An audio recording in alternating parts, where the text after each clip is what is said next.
We've seen that it's simple to download jQuery so that you have a copy of the file on your site to send to your users. But there is a better way. Let somebody else do it. Several companies, including Google and Microsoft, allow you to link to jQuery and some other common libraries and get that file directly from their servers. And they don't just have one server, but typically a bunch of geographically distributed servers with load balancing and failover, all in a content distribution network or CDN. So it's almost always faster for the user to get it from one of their servers than from your server. And using this is all free and it's super easy. All you do is in your HTML, you find your script tag where you're linking to the local copy of the file, and you just change it to use, say, Google's link to it. You're not changing anything else about your own site. You're still hosting your site and your pages the same way you ever did. And that's it. You're done. If you ever wanted a reason to stop doing this, you would just change this link back. Now, more and more sites, even very large ones, are using Google's CDN to deliver JavaScript library files instead of hosting it themselves. And there's really a few benefits here. First is the speed idea. Google takes care of delivering that file. They have a fantastic network and they're very reliable. And any random user is closer to a Google server than to your server. Two, you don't have any bandwidth concerns. Okay, jQuery and the like, they're small files, but that bandwidth can still add up. Now, three, a real benefit here is when loading a page, browsers limit the amount of simultaneous requests by domain. So by spreading your assets across domains, that can help because one less request to your server for JavaScript means the browser can be making requests to your server for other assets like CSS and images. And as more and more sites use Google's CDN, that file becomes effectively shared across sites because of it being cached in a user's web browser.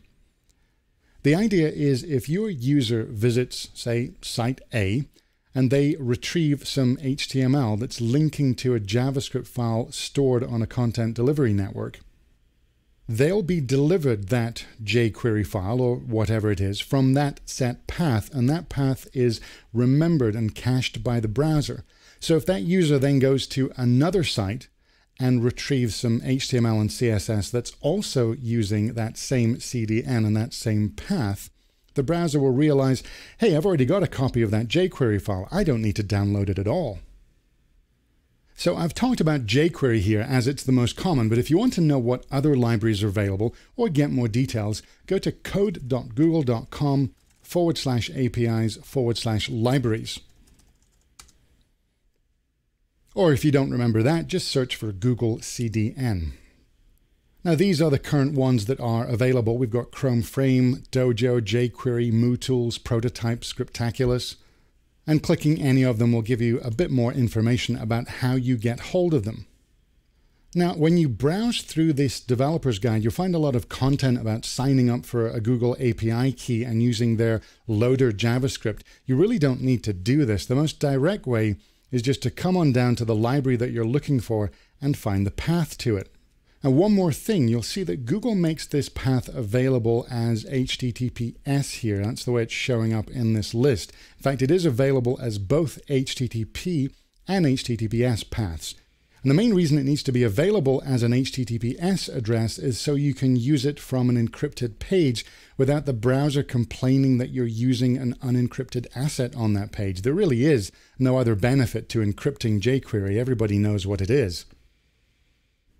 But if your site needs to link to jQuery from pages at a variety of HTTP and HTTPS addresses, one shortcut is that in your link to that file, you actually just remove the protocol from the link. So you remove HTTP : or HTTPS : and just have the two forward slashes. It looks a little strange, but that will just use whatever protocol the current page is using.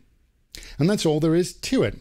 The only place I wouldn't use Google CDN is if I was developing a purely internal intranet site where my users are literally in the same building as the web server. But otherwise, I highly recommend a CDN as your default way of linking to a library like jQuery. There really are no downsides here.